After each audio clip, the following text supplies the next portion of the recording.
Oh, what's up, guys? Welcome to Gardenscapes. Okay, so it is a windy February day, but I'm really excited to be recording today to bring you a little February Zone 8B garden tour.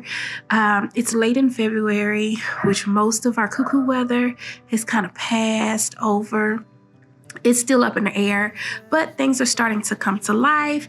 It's early in the season, so I can record for much longer this year before it gets super, super hot and it's too hot to be outside. And I just kind of wanted to share the excitement with somebody else who cares. So today we're going to do a quick garden tour. Things are starting to wake up. I've got a lot of huge projects that are underway for this garden season, and I just kind of want to show you where things are. I've done some big chores, but between the front yard and the backyard, I just kind of want to show you where things are. So when we start tackling stuff, you can kind of watch the progress with me. So let's hop into today's garden tour. Not tomorrow, there's no time to borrow. Today is a good. All right, guys, so we're gonna have to do a voiceover because the wind in the background was terrible. So starting off of the deck, this particular bed in the yard, I actually installed right when we moved in, and it has changed so many times. But last year, I think I finally got it right. So what I decided to do was fill it mostly with evergreen plants because it's up against the house. It's a foundation bed. I really don't want to be looking at everything sleep during the wintertime. So in the left-hand corner, I do have a hydrangea. This is a Limelight Prime, but in between the hydrangeas that are flanking each ends, I have podocarpuses. So these are Roman something podocarpuses. And then in between that podocarpus, I opted to put an azalea. So, and there's some bleeding hearts in here, believe it or not, that can tolerate some sun. They just sleep right now. So again, I really wanted to incorporate something back here that I can enjoy all year. And on this azalea, it actually bloomed until we had a hard frost last month. So at the end of January, I believe it was either end of January or early February, one of those days, we had a really hard frost, but this was blooming all the way up until then. And even with the frost, we have new buds on it for new blooms. This is an Encore azalea. I think it's Autumn Empress, something like that. Most of this bed, anything blooming in it is going to be pink. So in front of the azalea, you can see these are the dead blooms that kind of went away after the freeze. In front of the azalea, I have two other carpet azaleas that I got from Proven Winters. I can't think of the name of them. Anything that I can't think of the name of, I'll link it down in the description. But these carpet azaleas are even bloomed up as well. They have lost some of their leaves. This bed is not as sunny in the wintertime as it is after, say, March. But they still have greenery on there, so there's still some interest there, which makes me happy. Now, on the sides of the azaleas, I decided to do dianthus. I am working on incorporating fragrance in my garden. Like, I love to be hit by a good smell. Now, these particular dianthus, I'll have to leave the name of them on the screen. I think this is Raspberry Ruffles. They're both from Proven Winners, but there's two different types back here.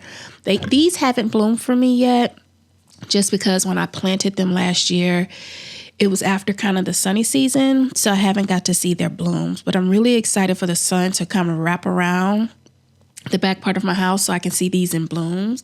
I have some other dianthus in a new bed that you'll see in just a second here, and they are wonderful. They look wonderful and they smell divine. So I'm really looking forward to that. On the anchor of the bed, this particular hydrangea is a firelight in the corner, and then this rose is a rose Gemini. It's a hybrid tea rose. I got it for $15 from Home Depot. I thought the bloom was so pretty. I brought it home. I kept it in a pot, nursed it a little bit until it was warm enough to put it out, like early this month, and she had a lot of leaves, but she's done really well in this corner. This corner gets sun regardless of anything. So I'm looking forward to that coming to life in front of that firelight hydrangea. I didn't get big blooms on that last year. I actually transplanted it in July. Oh, it was a bad thing. But so this year, this will be their second full season in the ground, not moving, not being bothered. And I'm looking forward to what that's going to do. I've already pruned it and everything. I cannot wait. In addition to those hydrangea, I have these two little quick fires. Now I am in zone 8B. I'm right outside of San Antonio, Texas. It is hot here, guys. And while my hydrangeas have leafed out really pretty, I haven't been the most successful at getting blooms. I got these little quick fires because they said they were first to bloom, so we'll see how it goes. Now on the deck, we'll have the generous gardener, and kind of the plan for the deck is where you see the hydrangeas in these black pots, we're going to put an arch. Okay, so this is going to be a project that I have to tackle right away because it's going to need to be done quickly, but we're going to level it out and then we're going to build like a pergola type arch because I actually have two David Austin climbing roses. I have the generous gardener that you see here that I was able to get my hands on here locally. And I also ordered Strawberry Hill before I actually purchased this particular David Austin from my local nursery. So I'm hoping that they grow together really pretty, really nice. The generous gardener is really aggressive. Strawberry Hill gets to like 10 feet. So I'm hoping that fills in really nicely. They both are supposed to have a really nice fragrance. So I'm looking forward to the mix of that floral fragrance with the herbs that I'll have around the patio, with the herbs that'll be coming around the corner from my veggie bed. Like, it's going to be a whole thing. I cannot wait. I'm really excited about that. But these hydrangeas are actually going to come out the pot. I'm going to put them in the ground. Hopefully I can get beautiful leaves, but I do want some flowers on them because I absolutely love hydrangea flowers. And I'm hoping that this deck will provide a little bit of protection in the heat of the day so that they don't wilt away. But ain't nothing to it but to do it. We got to try it, see how it goes. And if it works, then great. But if it doesn't work, then I'll put them back in pots and move them somewhere where they can have some protection. But I really want the look of those roses with the hydrangeas, add a couple of salvia, some other like flowers to kind of complement it. I want it really cottagey off the side of here. I don't know why. I just like that feel.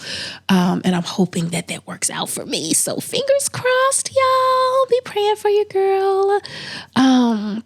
Help me bring all of that to life because that would be absolutely divine in this space. Okay.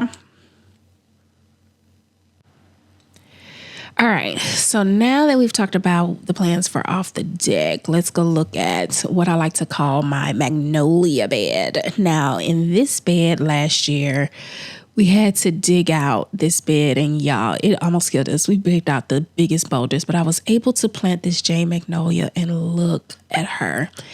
Now, I got this last year from Home Depot for like 20 something bucks. When I went into the nursery, I saw these glorious pink blooms, and I was like, what is that? I'd never seen it before.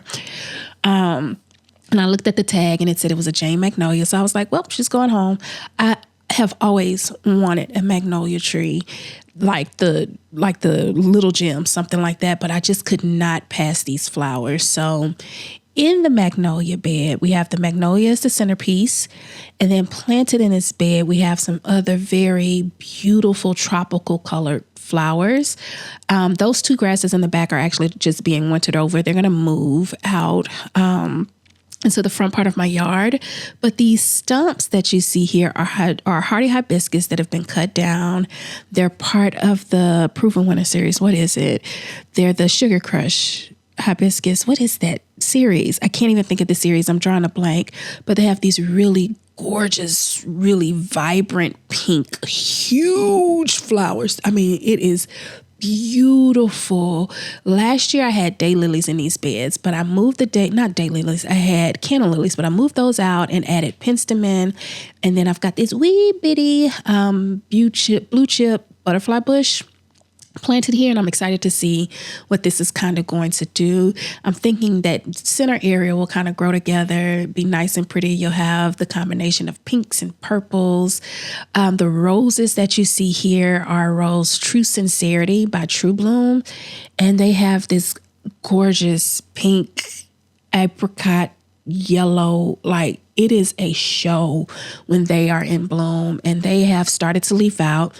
I actually stripped my roses down I've got a new obsession for roses. Last year, these were the only two that I had. And because of these, like my whole yard will be roses this year. But I actually stripped them down, got rid of all of the diseased foliage at the beginning of the month. When they started to leaf back out, I hit them with some Bio Advance, and this is where we are. So they'll spend the next month or so kind of growing out, leafing out, doing their thing, especially now that it's kind of warm right now. I'm always watching our 10-day temps, and they have been looking pretty warm since yesterday. So I'm hoping it stays that way. I mean, we're going into March. Hopefully we can keep the party going. But if not, they're hardy. But we've got some temps up to 80 degrees, and they really like it when it gets about that. So I'm looking forward to those growing up. Now over here, I thought I was going to have like the penstemon and the butterfly bush on this wall, but I don't want to do that here. Here, I want this to be very tropical, very lush, very huge. So my veggie garden is over here on the side yard. So this, where we're getting ready to look at, starts like the fence line between my neighbors and I going back to the back fence. It's about 50 feet, okay? So where the pots are, I have some Barber-Karst bougainvillea in the garage right now. Absolutely gorgeous. They grow huge, but they won't get that big here because we can't overwinter them in the ground. So I have to move them. So they won't actually get that tall, but they have this really vibrant pink flower leaf that I cannot wait to put there. Now, in between those boogies, I want to do this elephant ear, which is actually hardy in my zone, so I don't have to pull it out. And I want to surround that elephant ear by ginormous hardy bananas. So I want to do 2 hardy bananas to start to see how it goes. I just want this fence to be lush, like really lush. And hear me out. I'm actually planting seeds here. Okay. So in a minute, you'll see that we have quite a bit of yard space. And right now we're leaving it for the kids to run around and play. We've got a 5-year-old that's the youngest, but I really want a pool. And Tim is like anti-pool. So I'm hoping that if I can tropical this place out, like make this as tropical as possible, make it as heat tolerant as possible to my zone, and as cold tolerant, meaning I don't have to dig it up. I'm willing to move the pots into the garage when it gets too cold for the boogies to be out. But as long as I don't have to dig them out the ground, I want to make this something that will just, when we're sitting off of the deck, because we sit out here a lot, it just screams we need water so that hopefully this area right here can turn into a pool. It won't happen this season, but I'm hoping to work on him for the next year to, gradually bring him over to the side of team pool. We do have a spot allocated on the other side down below that if I don't get the pool, I'll settle for the hot tub. That's always been in the plans, but I really want a pool and I want it to go right here. So y'all cross your fingers for me.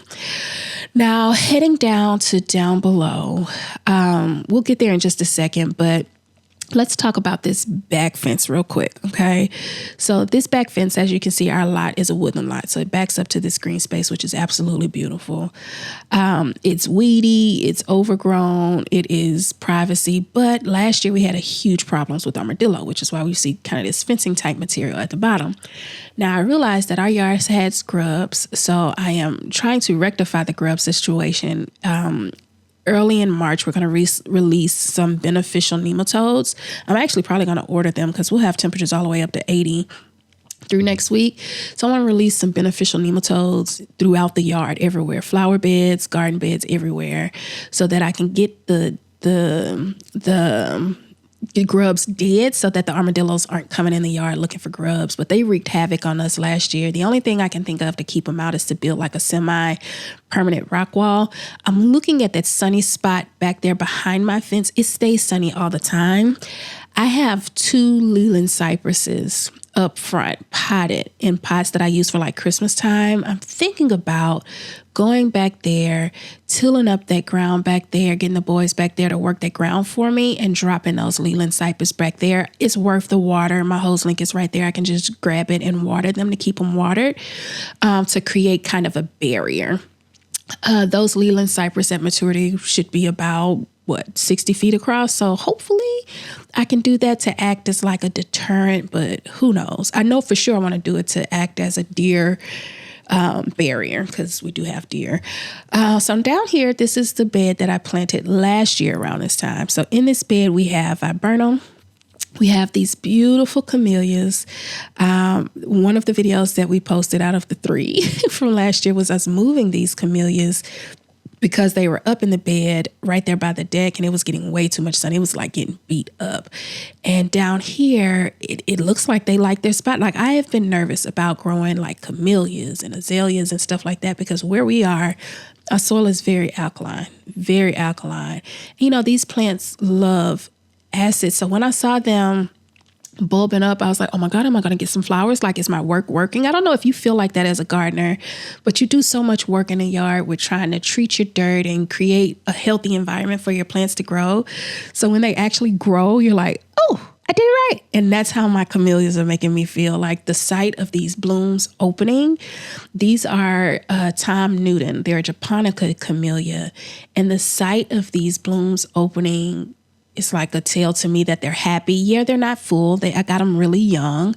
So it's going to take a few years for them to fill out leaf-wise. But just seeing this pop of color in late February just makes my soul happy. Now, we have a Nellie Stevens Holland back there in the corner. I'm probably going to pull her out and put her somewhere else and just put like a split leaf philodendron.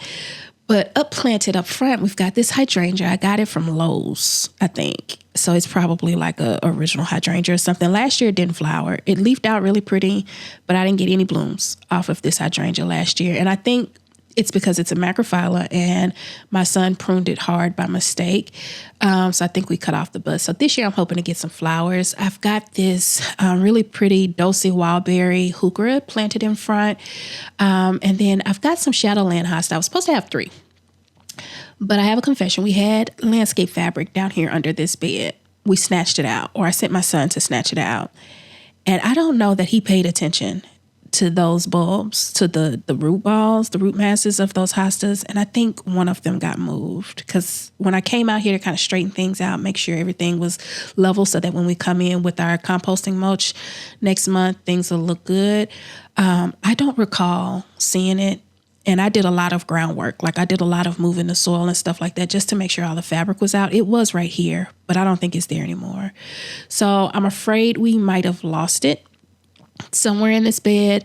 My thoughts are saying just buy 3 more, pull the other 2 out. And if the other one shows up, just pull it up and move it. But my heart is saying I spent my money on those last year, so I want to see them grow. So I don't know. If I find it, I'll move it over here to the left. But it's supposed to be like really big, so that corner would be really, really full.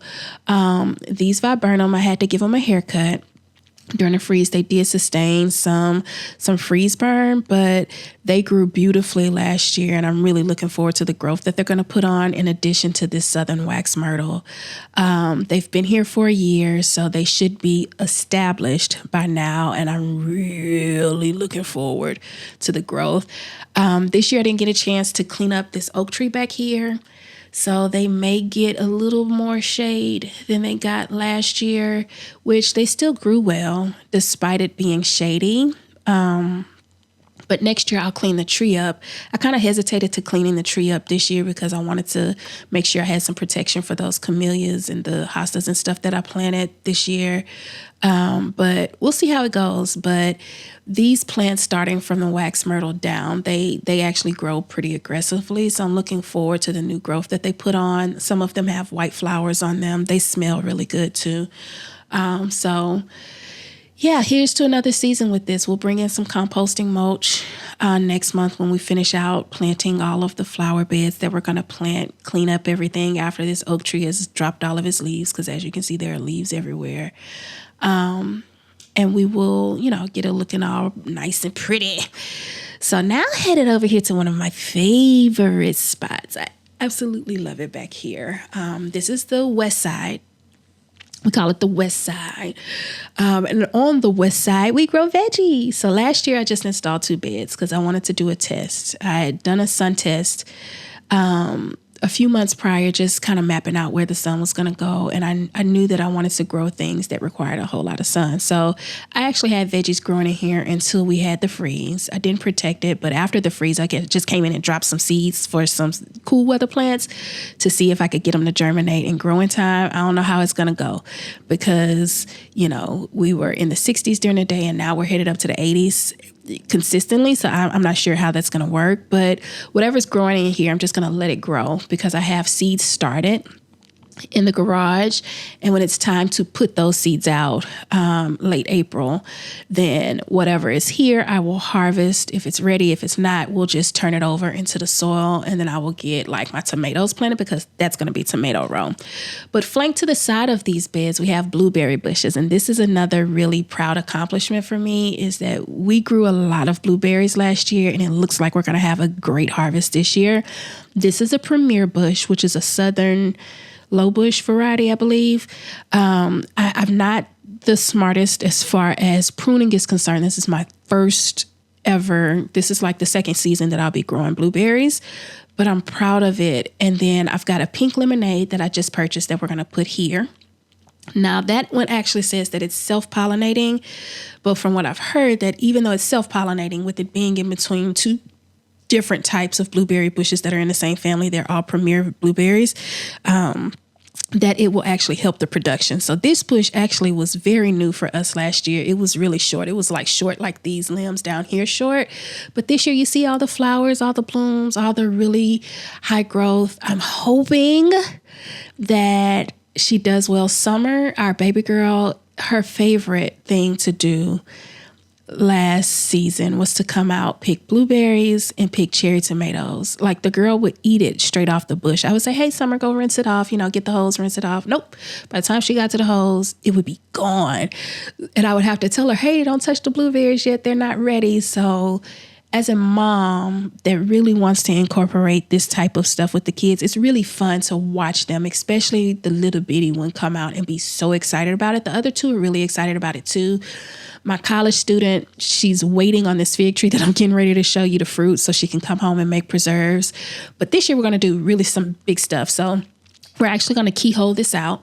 So we'll have one bed coming on where this blueberry is coming out about 6 feet. It'll probably be like a 6x4 bed. We'll have two beds in the middle that'll be 6 feet by 2 feet that are going to flank the middle of those two beds that are back there. And they're actually going to create an arch. And in those beds, I plan to grow my melons, my pole beans, my squash, my cucumbers, those things that need to vine. The goal is to have about 64 plants in there. So the arch I want to be like heavy. And that's why I'm only making those beds 2 feet so that these other outside beds could be 4 feet wide. And that's where we can do like our okra and our summer squash and our peppers and stuff like that. So I will start building this out early March while the seeds are growing, and I can get me and the boys to come out here and get this installed and get it ready. I have most of the material, so that's really going to be a project that I can't wait to share with you all. This bed we installed last year, we have a brown turkey fig, which did wonderful for us last year. So this year I'm looking forward to some great production. I've already pruned it down. I'm going to come and spray it down, do some orchard spray on it just to protect it from bugs and stuff. She's already trying to leaf out. But this tree smells divine, even with no fruit on it. I don't know if your fig trees smell like that, but to walk past the fig, it's like a fresh smell. It just smells good. But I'm looking forward to the production from that fig tree. We got some good growth on it. Behind it is lavender, which did really well until the freeze, but they look to be recovering. I was going to move this bed, but this is kind of low on the totem pole for me because I have so many other projects to do back here. We have some hibiscus planted in this bed as well. I'm actually going to be growing some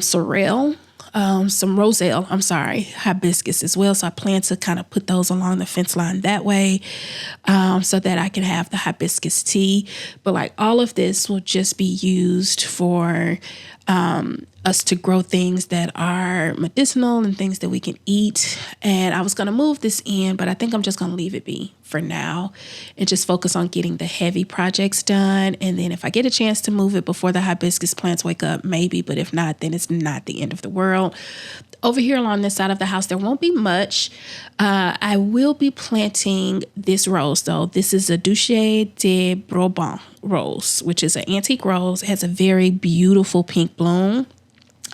And I'm going to plant her underneath this window because she gets about 6 feet, but she likes to be like 5 feet wide. So I'm actually going to plant her by herself too, because I've noticed that she's a little more susceptible to black spots. So when I got her, she had some black spot on her. I brought her home, took all the leaves off, but I haven't treated her at all. And some of the new leaves are still coming in. Like I cleaned it up and everything. So I don't want her around my other roses. So I'm going to keep her over here, but I feel like once I get her in the ground and I can strip off all of the diseased leaves and drop down some treatment, like all of them are not that way, but if I can drop some treatment in the ground, that I can get her under control, it's just going to be really pretty. And she has a very strong fragrance as well. So could you imagine the fragrance of like an old rose with like your basil and stuff? Oh, it's just going to be heavenly.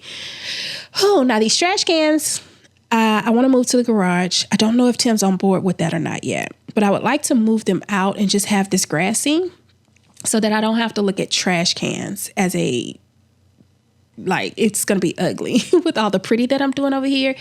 If I cannot move them to the garage, if he's not down for the cause, then what my backup plan would be is to build like a trash can fencing around it with the gate so that it is not visible to me. Like, I'm an Instagram girl. I want to take pictures in the garden and post them on Instagram, and I don't want big green and yellow top trash cans in the background. Okay. So I'm really excited about this. Oh my gosh. Okay. So last year, this was a 10-foot fence. We changed it. We made it just a regular gate. And I've always, y'all, wanted a rose arch. With everything in me, I've always wanted a rose arch. And I fell in love with the Eden rose 2 years ago. And I was so scared to get it because I didn't have an arch for her to grow up. But guess what? I'm putting up an arch. And I got my Eden rose and she's going to grow up the arch. Now, this might look shady right now, but when I recorded this video, it was kind of early in the morning. In the summertime, this whole west side of the house is beat up by sun for at least 6 hours a day. Sometimes 8, depending on where things are. So my goal, so that I can see from back there, like, can you imagine standing at the back of the yard and then looking up here and have Eden climbing? You get hit by the scent of Duché de Bourbon. You come up and you look at the beautiful Eden rose. Maybe have a flower bed right up against this fence full of like salvias and complementary flowers to the rose that smell good and look pretty. It's going to be heaven. And then walking out, I had this new bed dug on the side of the house where it's going to be a lot going on over here too. Now, I have to be careful in this bed because we have deer. And granted, the deer haven't messed with anything here. I don't think they like pinks, but I really want to cover this utility box. I don't like driving up to the house and seeing the utility box. So right now what I have in the bed are these dianthus. Look how gorgeous. They smell freaking amazing. Okay. Freaking amazing. So I have the dianthus planted and I'm thinking about adding right behind the dianthus, like a row of the, snapdragons. And then behind the snapdragon, adding like a Miss Molly, butterfly bush. Now, I don't know if I'll get to the snapdragons. I have some seeds. I'm hoping they germinate. Fingers crossed they do. I'll plant those there. But I'll order Miss Molly and have her in the middle of those dianthus, which also has a beautiful smell, right? Butterfly bushes smell amazing. And I think that'll serve the purpose of kind of masking that utility box. Now, behind it, originally, I was going to plant Strawberry Hill. I was going to take the chance. And I was like, you know what? No, I don't want to play with my rose. She's too pretty. So back there, I'm thinking I'm going to do like a purple Laura petalum.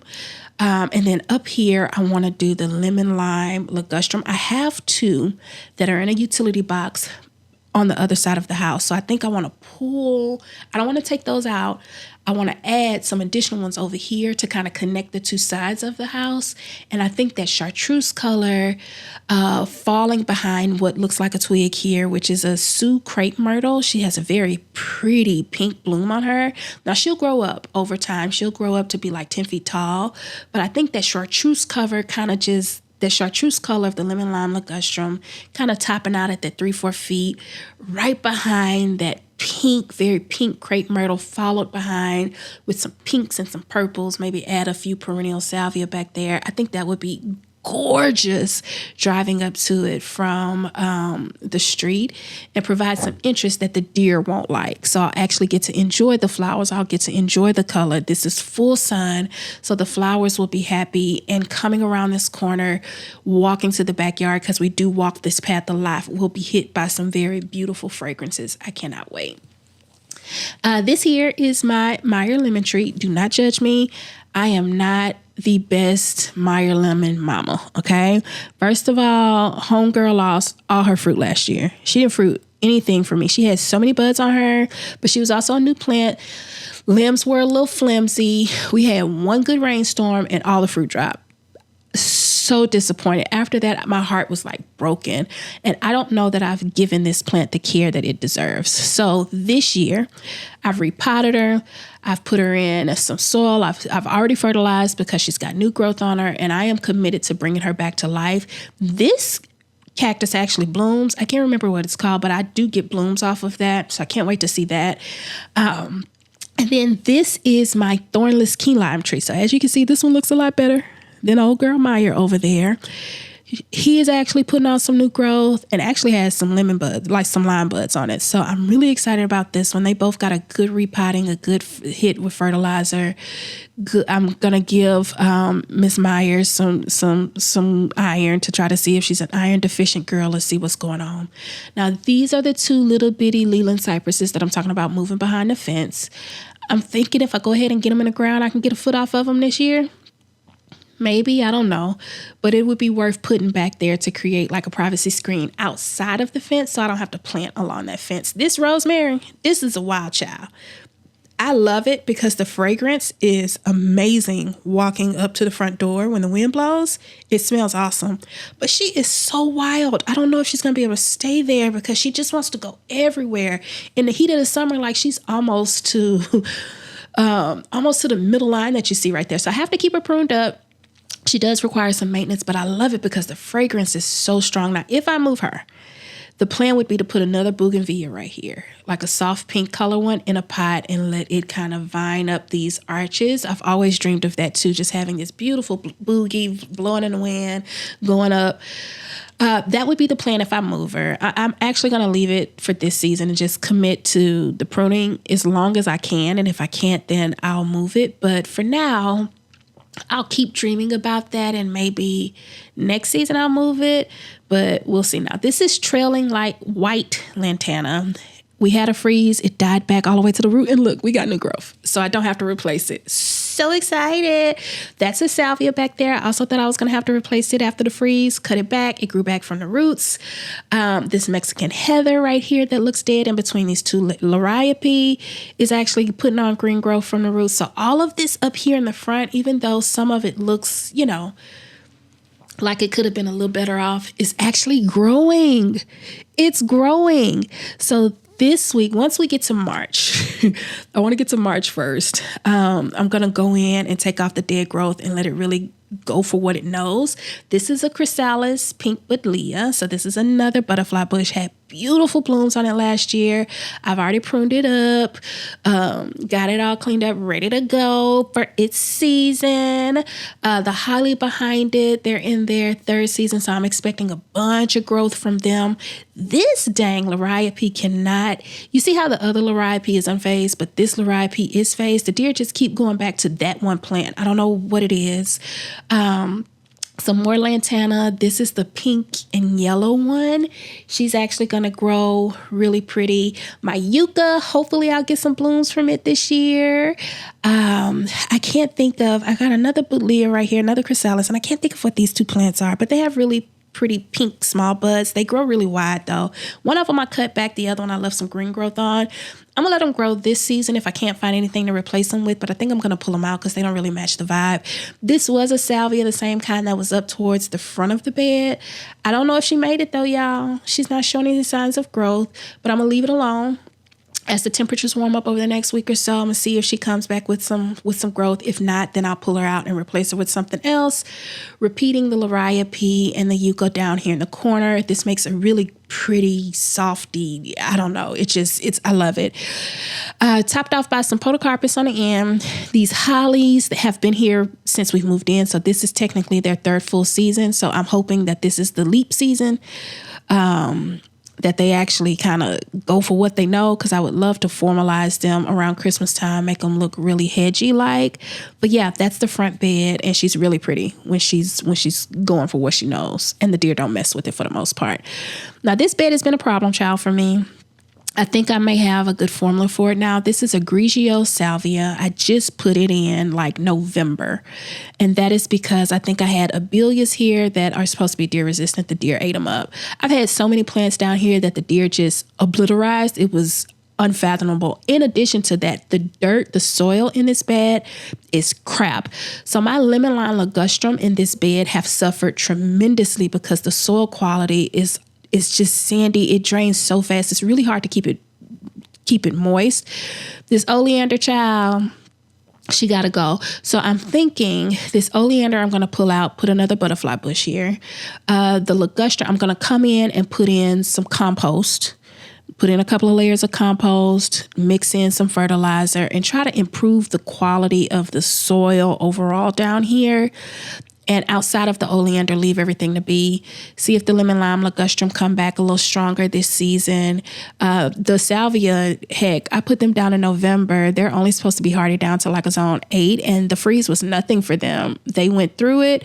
They lost their leaves, and you see how much they've grown back. Now, these stink to high heaven, so I'm hoping the fragrance from those have become kind of a shield for my yard, because if you graze against that, it smells terrible. But this oleander has to go. My neighbor did put down some really pretty yellow colored flowers. Yellow is not really a color in my garden, but they were pretty and they grew really fast, and they covered the utility box. The whole goal is to get the utility box covered up, but I have to find what I'm going to replace the oleander with so that I can get that bed back to where it's supposed to be.